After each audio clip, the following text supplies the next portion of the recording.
The Raven. Once upon a midnight dreary, while I pondered, weak and weary, over many a quaint and curious volume of forgotten lore, while I nodded, nearly napping, suddenly there came a tapping, as of someone greatly rapping at my chamber door. "'Tis a visitor," I muttered, tapping at my chamber door. "Only this, and nothing more."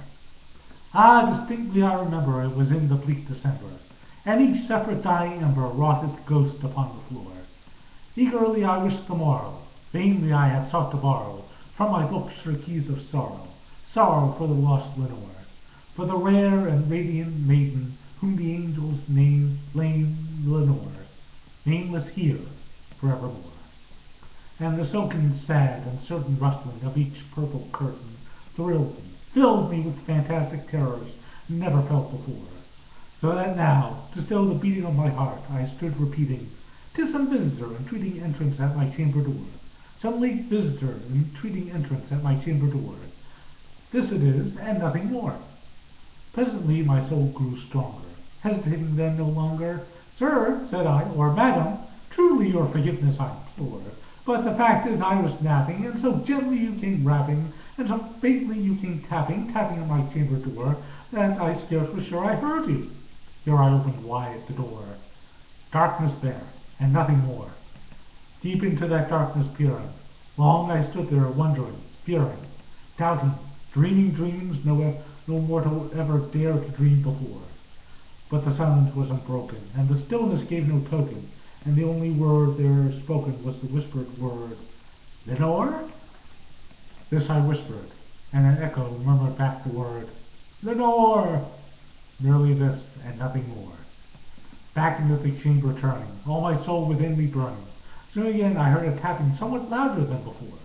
"Surely," said I, "surely that is something at my window lattice. Let me see then what thereat is, and this mystery explore. Let my heart be still a moment, and this mystery explore. 'Tis the wind, and nothing more."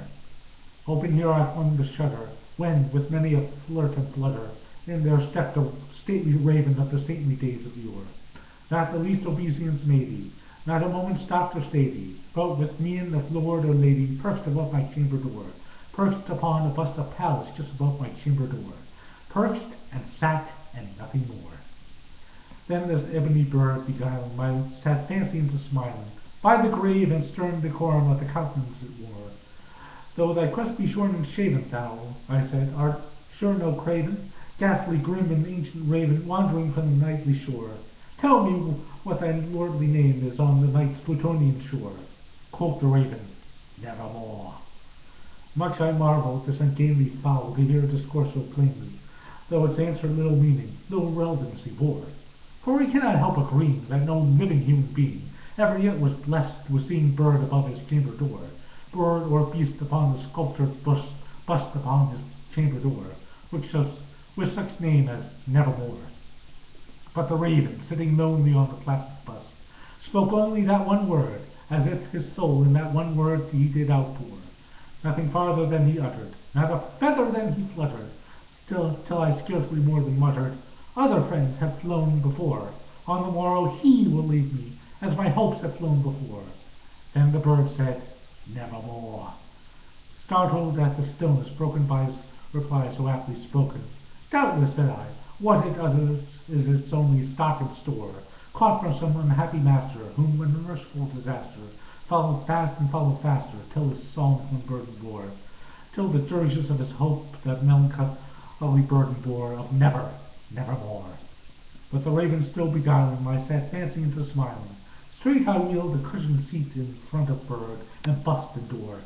Then upon the velvet sinking, I betook myself to linking fancy unto fancy, thinking what this ominous bird of yore, what this grim, ungainly, ghastly, gaunt, and ominous bird of yore meant in croaking nevermore.